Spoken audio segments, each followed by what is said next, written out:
मतलब ऐसे कि जैसे दो पुराने दोस्त मिले हों और बातचीत कर रहे हो, इसमें ना रिकॉर्डिंग का प्रेशर हो ना कोई ऐसी बातचीत। तो मान हालांकि लीजिए कि रिकॉर्डिंग मैं, शुरू हो गई है आपकी। अरे आपने ध्यान दे दिया तो दर्शकों, हमारे अतिथि ने ध्यान दे दिया, वरना मैं आज इस मूड में था कि इनको बेहद अनौपचारिक चर्चा के लिए, हालांकि कोशिश अभी भी मैं करूंगा वही, लेकिन इन्होंने देख लिया तो थोड़ी सी औपचारिकता दे देते हैं। आज हम लोग बात कर रहे हैं प्रोफेसर अमित सिंह से। ट्रंप, वेनेजुएला के साथ उसका जो कांड है उस पर, भारत क्या कर रहा है, भारत को क्यों बोलना चाहिए, क्यों नहीं बोलना चाहिए, और अमेरिकी साम्राज्यवाद के बगटूट घोड़े की नाल आखिर कौन पकड़ेगा, उसकी लगाम कौन पकड़ेगा। ये जो साम्राज्यवादी घोड़ा पिछले 70 वर्षों से, 1945 के बाद से ब्रिटिश साम्राज्यवाद का अंत हुआ, फ्रेंच साम्राज्यवाद का अंत हुआ और अमेरिकी साम्राज्यवाद का उदय हुआ। एशिया में उसका पहला उपनिवेश बना पाकिस्तान, जिसको उसने हिंदुस्तान को उलझाए रखने के लिए और चीन की बढ़त रोकने के लिए दोनों का इस्तेमाल किया। और इसीलिए वह शायद एशिया में इतना ध्यान भी नहीं देता था, क्योंकि उसके हिसाब से न चीन की उतनी औकात थी न भारत की। लेकिन अब पासे पलट चुके हैं। यह सदी एशिया की ही होने जा रही है, क्योंकि थका हारा बुजुर्ग यूरोप टूट के कगार पर है। यूरोप बर्बाद हो चुका है जिहादी आक्रमण से, और अर्थव्यवस्था, ठंड, जलवायु परिवर्तन, तमाम चीजों की, और वो एक अमेरिकी कॉलोनी मात्र रह गई है मेरे ख्याल से। हालांकि इसको डिप्लोमेसी में, उसमें शब्दों की चाशनी में डुबोया जा सकता है, लेकिन मैं ऐसा मानता हूं। तो हमारे साथ हैं डॉक्टर अमित सिंह। अमित जी, आपका बहुत बहुत स्वागत है। नमस्कार व्यालोक जी, आपके दर्शकों को भी मेरा नमस्कार। आप फंसे नहीं हमारी चाल में, तो चलिए अब इसको थोड़ा सा औपचारिक, थोड़ा अनौपचारिक बताते हैं। पहले सवाल से शुरू करते हैं, फिर बीच बीच में मैं जहां भी चाहूंगा कूदूंगा। दिले नादा ट्रंप जी, तुझे हुआ क्या है? आखिर इस मर्ज की दवा क्या है? अमेरिकी साम्राज्यवाद का बगटूट घोड़ा लगा था कि शायद अफगानिस्तान को लील कर अब शायद उसकी भूख कम हो गई है, या शायद अब वो चुप रहेगा। लेकिन वेनेजुएला पर जिस तरह से एक संप्रभु देश पर इसने आक्रमण किया है, रातों रात वहां के राष्ट्राध्यक्ष को सपत्नीक उठा लिया गया है। उसके बाद ग्रीनलैंड की बारी है जैसा लग रहा है। तो ये तो मतलब, हालांकि शक्ति का प्रदर्शन खुला ही होता है, ये भी बात मैं लोगों से मुंह मुंह से सुनता हूं तो मुझे बड़ी हंसी आती है कि फलानवा देश शक्ति का खुला प्रदर्शन। अरे भाई, शक्ति का नंगा प्रदर्शन नहीं करेगा तो किस चीज का प्रदर्शन करेगा? वो शक्तिशाली है। वो वेनेजुएला के राष्ट्रपति, राष्ट्राध्यक्ष के साथ ऐसा कर सकता है तो उसने किया। वो पाकिस्तान में घुस के ओसामा को मार सकता है तो उसने मारा। आपको पता है, आप नहीं मार सकते हैं तो नहीं मार सकते हैं। दाऊद इब्राहिम के बारे में आपको पता है कि वो वहां है, लेकिन आप नहीं मार सकते हैं। इसके बावजूद कुछ अज्ञात लोग हैं जो, जिनको मारा जाना चाहिए उनको मारे जा रहे हैं। क्या पता हाफिज सईद का नंबर कब है और बाकी लोगों का नंबर कब है। लेकिन ये सब विश्व रंगमंच पर होता रहेगा। ये ट्रम्प क्या, माने तबीयत वबीयत ठीक है ना ट्रम्प की? क्या मामला क्या है? देखिए, मुझे लगता है ट्रम्प की तबीयत हमेशा ही नासाज रहती है, और उस नासाजी का असर ये है कि उसका असर पूरे विश्व व्यवस्था पर पड़ता है, क्योंकि ट्रम्प चाहते हैं कि उनके मिजाज के साथ साथ विश्व व्यवस्था भी लगातार बदलती रहे, चरमराती रहे। तो दिले नादान ट्रम्प को क्या हुआ है? तो ट्रम्प को मुगालता हुआ है, और ये मुगालता एक ऐसी चीज है जो अफगानिस्तान को तो नहीं लील पाया।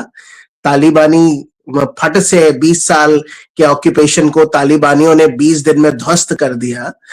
तो मुझे लगता है कि अमेरिका या ट्रम्प ये जो मुगालता पालकर बैठे हैं कि वो पूरे वर्ल्ड के सबसे इम्पोर्टेंट देश है, मुल्क है, और उनको प्लीज किए बिना या उनको साथ लिए बिना एक पत्ता भी अंतर्राष्ट्रीय राजनीति में नहीं हिल सकता। तो मुझे लगता है कि 1945 से जो शीत युद्ध शुरू हुआ, जिसका जिक्र आपने भी किया, और अभी 2025 खत्म हो गया है, अब 26 शुरू हुआ है।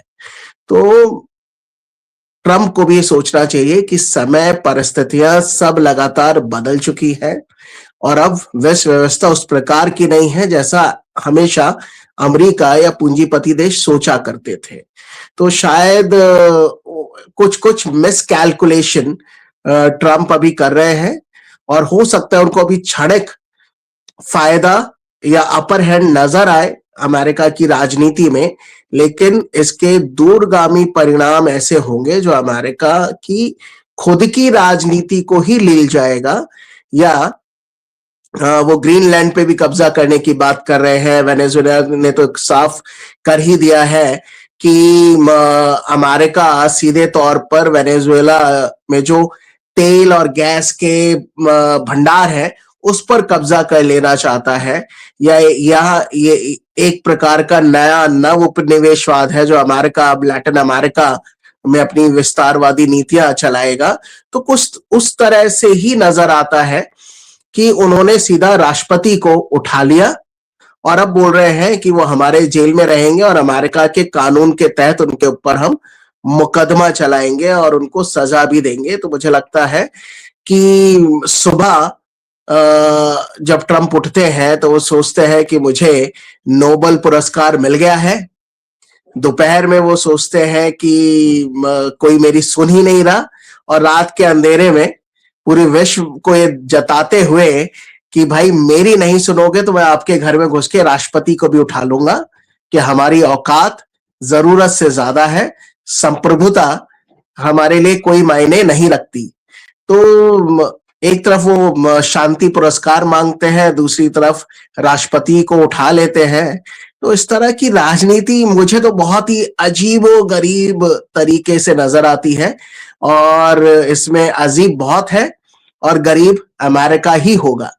जी एक एक एक बात बताइए कि ये ट्रंप की जो मुफलिसी है, वैचारिक मुफलिसी, दरिद्रता जो है, वैचारिक दरिद्रता, लेकिन यही ट्रंप तो, अब मैं वो शब्द नहीं कहूंगा, लेकिन हिंदुत्व को एक खास तरीके से, जो हिंदुत्वा कह के ब्रैकेट में, और जिसको आलोचना का केंद्र की ये पॉलिटिकल है, हिंदुत्वा वाले जो हैं वो हिंदुत्व को बिगाड़ रहे हैं टाइप से, तो उनके तो ये ब्लू आइड बॉय थे ट्रंप साहब। इनके लिए हवन और पता नहीं प्रार्थना काका सब हो रहा था। मैं देखिए हमेशा एक सीधी बात आपसे जानना चाह रहा हूं कि आखिर अमेरिकी साम्राज्यवाद कब इतना नंगा नहीं था, और कब हम लोगों को ये पहचानने में इतनी देर क्यों हो रही है? भाई हमने, मुझे हमारी मुझे वो लगता पीढ़ी है है अमित जी, जिसने पहला लाइव युद्ध देखा था 1991 का, गल्फ जी वॉर 1। जी जी और तब युद्ध हमारे ड्राइंग रूम में आया। हालांकि मेरे घर में तब टीवी नहीं था, हम पड़ोसी के यहाँ देखते थे, लेकिन वही मुझे लगता है। और तब से तो अमेरिकी लिप्सा, मैं तब किशोर था, और तब से अब तक देखे ही है कि भूख ही भूख है। और वो कोई अंतरराष्ट्रीय कानून क्यों संयुक्त राष्ट्र बनाया हुआ है साहब? मैं तो नहीं समझ पाता हूँ कि संयुक्त राष्ट्र में उतनी फौज रखने का, उतने लोग रखने का, पैसा खर्च करने का क्या मतलब है, जब आप इस तरह से, आपको अपने ही ढंग से चलानी है दुनिया। ना, मैं बिल्कुल समझ गया आप क्या कहना चाह रहे हैं। तो देखिए मुझे लगता है कि जो हमारे देश का भी जो मीडिया है वो कई बार कुछ प्रायोजित यज्ञ, हवन, आहुतियां कराता है, जिसमें चार चिंटुओं को पकड़ लिया जाता है और ये दिखाया जाता है कि आइए बैठिए, ट्रंप का चित्र रखिए और आप पूजा पाठ कीजिए कि ट्रंप जीतेगा तो अच्छा होगा। तो इसलिए जो ऐसे चिंटू हैं उनको ब्रॉडर हिंदुत्व आइडियोलॉजी से जोड़कर नहीं देखना चाहिए, या अगर किसी ने खुद से भी किया होगा तो उसने यही सोचा होगा कि अगर ट्रंप आ जाएंगे तो ऐसे मुल्क जो कि आतंकवाद को पालते हैं, पोसते हैं या प्रायोजित करते हैं, उनको ट्रंप अच्छे से ठोकेंगे या अमेरिका उनके पीछे पड़ेगा। लेकिन उनको कूटनीति की समझ नहीं है, विश्व राजनीति की समझ नहीं है। वो ये नहीं जानते हैं कि अमेरिका सदैव ही अपने राष्ट्रीय हित को सर्वोपरि लेकर चलता है। उनके लिए विश्व राजनीति में अपनी चौधराहट को बनाए रखना, ही मैन, स्पाइडरमैन और बैटमैन जैसी फिल्मों को प्रायोजित करना, ताकि ये दिखाया जा सके पूरे वर्ल्ड में कि जहां जहां खतरा है, डेमोक्रेसी संकट में है, या प्रजातंत्र का हनन हो रहा है या मानवाधिकार का उल्लंघन हो रहा है, तो अमेरिका ही ऐसा मुल्क है जो पूरी दुनिया को बचा लेगा। लेकिन वही जो मैं पहले बोल रहा था, चिराग तले अंधेरा। अमेरिका अगर खुद अपने गिरेबान में झांक कर देखे तो आए दिन वहां पे मानवाधिकारों का उल्लंघन होता है, होता आया है। और डेमोक्रेसी की बात अगर ना ही करें तो अच्छा होगा, कि बहुत ऐसे एग्जाम्पल पड़े हैं जहां पर माइनॉरिटीज को, यहाँ तक कि जो वहां के अफ्रीकी मूल के निवासी हैं, या जो सही मायने में रेड इंडियंस जो कि ओरिजिनल अमरीकी हैं, उनको कितने अधिकार मिल गए वो किसी से छुपा नहीं है। ब्लैक लाइव्स मैटर को लेके आए दिन वहां पे कुछ ना कुछ होता रहता है। जो दूसरे देशों से भरपूर टैलेंट अमेरिका पहुंचा और वहां पे उनके गुरुद्वारे, मंदिर और सारी चीजें हैं, उन पर भी आए दिन अमरीकी जिस प्रकार से घोषणाएं कर देते हैं या नारे लिख देते हैं कि अमेरिका छोड़िए, वो किसी से छुपा नहीं है। तो अमेरिका इन सारी चीजों की बात ना ही करे तो अच्छा है। आपने बिल्कुल गल्फ युद्ध की बात की, क्योंकि सद्दाम हुसैन को जिस प्रकार से टारगेट किया गया, अमेरिका ने पूरा पहले नैरेटिव क्रिएट किया कि भाई weapons of mass destruction Saddam Hussain के पास है और ये तानाशाह है, अगर इसको हमने नहीं रोका तो पूरे विश्व को तबाही के सामने पूरा विश्व जाके खड़ा हो जाएगा। और देखिए इसलिए अमित जी, सद्दाम हुसैन अमित को जी, उन्होंने टारगेट किया और खोदा पहाड़ निकला चूहा, कुछ भी नहीं मिला। वेपन्स ऑफ मास डिस्ट्रक्शन के नाम पे कुछ नहीं था, लेकिन वो अपना उल्लू सीधा किया, क्योंकि वहां पे भी उनको वेस्ट एशिया के देशों को आपस में लड़ाना था, तेल के संसाधनों पर अपना वर्चस्व बनाए रखना था। इसी वजह से वो वहां घुसा और सद्दाम के साथ जो भी हुआ वो हुआ, क्योंकि वो नहीं चाहता है कि पूरे वेस्ट एशिया के मुल्क एकजुट हो जाएं। वो सिया, सुन्नी और आतंकवाद, मॉडरेट, हिजाब, लिहाफ, इन सब पे झगड़ते रहे। तो ऐसा उन्होंने किया, क्योंकि इस्लामिक मुल्कों में खलीफा बनने की जो होड़ है, जो कि एक समय सद्दाम हुसैन बनना चाह रहे थे, बन नहीं पाए, उनको बनने नहीं दिया अमेरिका ने। अभी जो हमारे टर्की के हैं राष्ट्रपति एर्दोगन, वो भी वही चाहते हैं। तो हो सकता है आने वाले टाइम में वहां पर भी कुछ हंगामा हो जाए या नहीं आंतरिक कलह इस प्रकार मचा दी जाए जी। मैं एक और चीज समझना चाह रहा हूं कि वेनेजुएला केवल एक मुखौटा है, असली हमला अब ईरान पर करेंगे ट्रंप। और दूसरे, भारत को इस संदर्भ में अभी क्या करना चाहिए, उस संदर्भ से थोड़ी बातचीत हम लोग करें, क्योंकि भारत का सीधे इस मामले से कोई लेन देन नहीं भी है, तो भी भारत जिस तरह से अब वही सब टर्म है, आप लोगों नए टर्म लाएं तो हम लोग इस्तेमाल करें। तीसरी दुनिया या फिर पूरी ग्लोबल दक्षिणी साउथ। गोलार्ध कह लें, ठीक है, साउथ कह लें, ग्लोबल साउथ कह लें, वो सब दिल के बहलाने के ख्याल हैं। अमेरिका इतने जब तक ताकतवर नहीं होंगे, लोग पूछते हैं ये सवाल कई बार कि पाकिस्तान के राष्ट्रपति को ऐसे क्यों नहीं कर देते। भाई एक तो आप लोग यार 2.5 मोर्चे पर हमेशा लड़ते हो। आपके यहाँ तो एक विमान अपहृत होता है तो लोग घुसने लगते हैं वहां राष्ट्रपति भवन में और प्रधानमंत्री निवास पर, और 3 दिन तक पूरी दुनिया देख रही होती है कि हम लोगों ने किस बहादुरी से उस संकट का सामना किया। हमारी सरकार ने तो जो कि नाक कटवाई सो कटवाई। वो तो अभी तक कटी हुई है, वो तो भला हो अज्ञात लोगों का। लेकिन सवाल ये है कि ये जो ट्रम्प जी कर रहे हैं भाई साहब, उससे कोई लेन देन इसलिए हो जाता है क्योंकि भारत में अब नुमाइंदगी, मुझे लगता है कि रंगमंच पर अब भारत अवतरित हुआ है। तो इस सवाल को भी थोड़ा आप एड्रेस करें, इसके नजरिए से नहीं, कैसे देख आपने रहे हैं? बिल्कुल सही बात पूछी, क्योंकि ये सवाल लाजमी है, क्योंकि कई लोगों का ये कहना है कि भाई कुछ समय पहले तो मोदी जी भी अमेरिका गए, अब की बार ट्रम्प सरकार करके आए। अब उसके बाद भारत को जिस तरीके से ट्रम्प हाँकने की कोशिश कर रहे हैं, या अभी हालिया जो बयान आया ट्रम्प का जिसमें बोला अगर यानी मोदी अच्छे आदमी हैं, उन्होंने रशिया से तेल आयात कम किया सिर्फ मुझे खुश करने के लिए।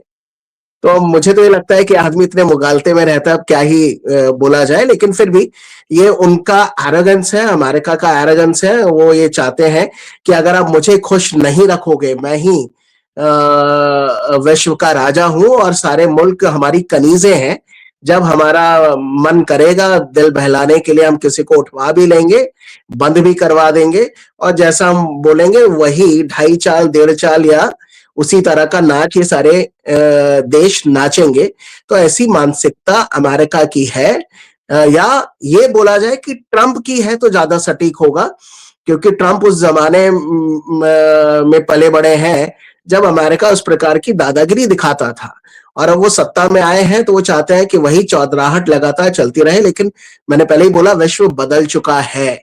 भारत भी अपने राष्ट्रीय हितों की बात करता है, इसलिए जो डेटा आ रहे हैं कि भारत ने तेल का निर्यात रशिया से कम किया, थोड़ा कम हुआ था कुछ महीने, वो भी लॉजिस्टिकल कारणों की वजह से। लेकिन नवंबर का डेटा अगर देखेंगे तो नवंबर में अप्रत्याशित बढ़त भी हुई है। दिसंबर में वो बढ़त जारी रही है वहां से तेल आयात की, लेकिन जनवरी में वो बोलते हैं कि मुझे खुश करने के लिए मोदी जी ने ऐसा कदम चला। तो खैर, ये यानी कूटनीति में कुछ सोफिस्टिकेटेड शब्दों का इस्तेमाल किया जाना चाहिए, जो कि ट्रंप उस मामले में अनपढ़ आदमी है, मैं तो यही बोलूंगा। रही बात, ये आपने बिल्कुल सही बोला कि क्या भारत वेनेजुएला वाला जो कांड अमेरिका ने किया वो कर सकता है क्या, हम इतने पावरफुल हुए हैं क्या, या कई बार हम पाकिस्तान को लेके तो बड़ी बड़ी बातें कर लेते हैं, एक्शन ले लेते हैं कि चाइना को लेके ऐसा कुछ करेंगे क्या। तो बात बिल्कुल लाजमी है, जो कई बार नहीं हो पाता है, या एक दृढ़ राजनीतिक इच्छा शक्ति चाहिए। लेकिन उससे पहले भी मुझे लगता है कि हमें समझना चाहिए कि अमेरिका और भारत में जमीन आसमान का फर्क है। वो जमीन आसमान का फर्क ये है कि अमेरिका में मुख्य तौर पर दो ही पार्टियों की सरकार चलती है, या तो रिपब्लिकन या डेमोक्रेट्स। एक बार सत्ता में डेमोक्रेट्स हैं तो अपोजिशन में रिपब्लिकन होते हैं, यही चलता रहता है। Bharat multi party democratic system को लेके चलता है। भारत एकदम डाइवर्स सोसाइटी है, और हमारे देश में ऐसे बहुत सारे राजनेता आपको मिल जाएंगे जिनको हर विषय में हिंदू और मुसलमान ही नजर आता है। आज ही अगर उमर खालिद और सरजील इमान की जमानत खारिज की गई तो उस पे लोगों को फिर से वही मुस्लिम विक्टिम कार्ड नजर आता है। तो परेशानी वही है कि पाकिस्तान के आज खिलाफ आज बहुत कुछ किया जा आज सकता है, लेकिन अगर हमने आज ऐसा कर दिया तो हमारे देश के अंदर ही जो बैठे हुए दुश्मन है भारत के, उनकी छाती पर सांप लौट जाएंगे कि भारत ने संप्रभुता का उल्लंघन कर दिया। और यही अमेरिका जो वेनेजुएला के साथ या सद्दाम हुसैन के साथ या अफगानिस्तान के साथ इस तरह की हरकत करता है, लेकिन भारत 10 कदम आगे बढ़कर अपनी ही धरती गिलगिट बाल्टिस्तान या फिर पाकिस्तान ऑक्यूपाइड जम्मू कश्मीर में हम 10 कदम भी चले जाएं तो उनके पेट में दर्द होने लगता है। तो ये दोहरी राजनीति है, चाहे भारत के अंदर विपक्ष की हो या अमेरिका की हो। मुझे लगता है समय आएगा जिस दिन भारत भी ये सारी चीजें करेगा, लेकिन उससे पहले जो हमारे मुल्क में बैठे बौद्धिक आतंकवादी हैं, जो आंतरिक दुश्मन है, उनको पहले निपटाया जाए। बाहर के लोगों से तो हम निपट ही सकते हैं। जी, आप कुछ बोल रहे थे। आज किसी ने मुझे कहा कि सरजील वा का मुंह आपसे अभी आप जिस वेशभूषा में आपसे मिल रहा है। मैं इसको सुन के बहुत चिंतित हुआ कि कहीं पुलिस जी मुझे भी तो नहीं ले जाएंगी। लेकिन खैर, ना देखिए खैर दोस्तों, ऐसे तो कई लोग मिल जाते हैं जो मुझे भी बोलेंगे कि अमित सिंह तो ओबामा की तरह लगते हैं, तो उस विषय पे ना ही जाए तो अच्छा है, क्योंकि सीरत यानी सूरत मिलना एक अलग है, सीरत पे हम लोग बात करते हैं कि किसकी मानसिकता क्या है। तो हम भारतीय हैं, भारत वंशी हैं, प्राउड भारतवंशी हैं और राष्ट्रवाद की पताका को लेके आगे चलते हैं। तो मुझे पता है देखिए आलोक दोस्तों, जी अभी जो जिस प्रकार के व्यक्ति हैं वो ट्रम्प ऐसे साहब लोगों को चप्पलियाते हैं, ये भी हमें पता है।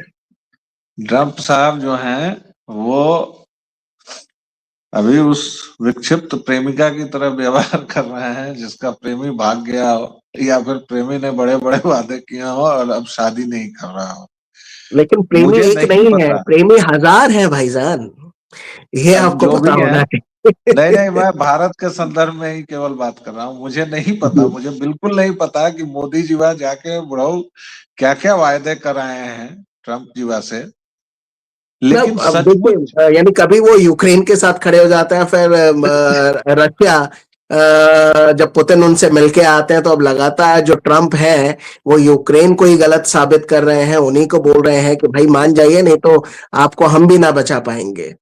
तो इसलिए मैं बोल रहा हूँ कि ट्रम्प जो है उम्र का तकादा ही समझिए, जो भारत में बोला जाता है कि 60 के बाद लोग सठिया जाते हैं, तो उनके ऊपर तो मुझे लगता है थोड़ा फिट बैठता है कि सुबह कुछ और, यानी सुबह के 7 बजे कुछ और, 10 बजे कुछ और, फिर दोपहर के 12 बजते ही कुछ और ही हो जाता है उनके साथ।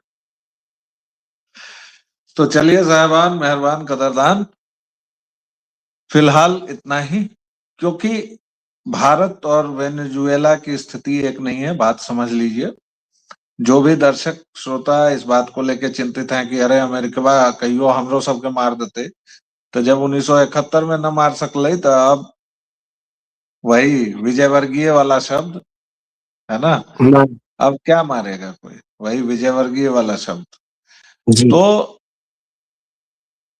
आज भारत चौथी आर्थिक शक्ति है, और जो फासला मैं देख रहा था वो बस पॉइंट के बाद का अंतर है, दशमलव के बाद का अंतर है। कहीं 832 है, कहीं 700 कुछ है। तो वो अंतर पाटने में भी मुझे नहीं लगता कि 2-3 साल लगेंगे, वो भी बहुत जल्द हो सकता है कि वो हो भी जाए। बहुत जल्दी हो जाएगा, और जैसे ही वो होगा, आपने क्योंकि यूएन यूनाइटेड नेशन की बात की थी, जैसे ही वो होगा तो इंडिया को भी यूएन सिक्योरिटी काउंसिल में परमानेंट सीट मिलेगी विद वीटो। यूएन का रिफॉर्म होना बहुत जरूरी है, अभी तक वो अमेरिका की कठपुतली बना हुआ है। जिस दिन यूएन का रिफॉर्म हो गया, भारत उसमें आ गया, तो आप ये मान के चलिए भारत एक शक्तिशाली राष्ट्र तो साबित हो ही जाएगा। लेकिन इस तरह के वेनेजुएला वाले मुद्दे पर जो अभी मनमानी चलेगी, क्योंकि यूनाइटेड नेशन सिक्योरिटी काउंसिल में जल्द ही, कल ही ये मुद्दा रखा जाने वाला है, लेकिन मुझे भी पता है वहां कुछ निकलेगा नहीं, क्योंकि अमेरिका वीटो लगा देगा तो कुछ होगा नहीं। तो यूएन रिफॉर्म होना बहुत देखिए जरूरी है, अमित जी, भारत की एंट्री बहुत यूएन जरूरी है, रिफॉर्म्स, अभी और जो तभी यूएन इस की तरह हालत के है, अंतर्राष्ट्रीय मुद्दे सुलझ पाएंगे। अमित जी, जो अभी यूएन की हालत है, मुझे यही लगता है रिफॉर्म्स के नाम पर ये ढोंगी लोग यही करेंगे, ये शठ पामर लोग, कि एक तरफ पाकिस्तान को भी दे देंगे, दूसरी तरफ भारत को भी दे देंगे। ये बैलेंसिंग एक्ट हमेशा इनका रहेगा कि भारत कभी ना ना, भी जो जो एक तरफा ना जाए। मोरलेस थोड़ा बहुत क्राइटेरिया है, उस क्राइटेरिया की अगर बात खैर वो करेंगे, चलिए, वो पाकिस्तान हम जैसा बाद में कंगाल मुल्क देखेंगे। कभी भी वो नहीं आ अलग, सकता यूनाइटेड नेशन सिक्योरिटी काउंसिल में। जब आने को होगा उससे पहले ही पाकिस्तान के टुकड़े टुकड़े हो जाएंगे, आप ये मार्क करके ठीक रखिएगा। है। वो वो अगले वीडियो का विषय है। देवियों और सज्जनों, बने रहिए हमारे साथ, तो ऐसे वीडियोस आपको मिलते रहेंगे। व्यालोक वाणी पर जो अपना स्नेह और प्रेम बरसा रहे हैं, प्लीज बरसाते रहिए, कंटिन्यू रखिए। हमें बड़ा अच्छा लगता है आपके स्नेह में भीगना। फिलहाल एक विराम, फिर मिलते हैं, तब तक के लिए जय जय सिया राम। नमस्कार।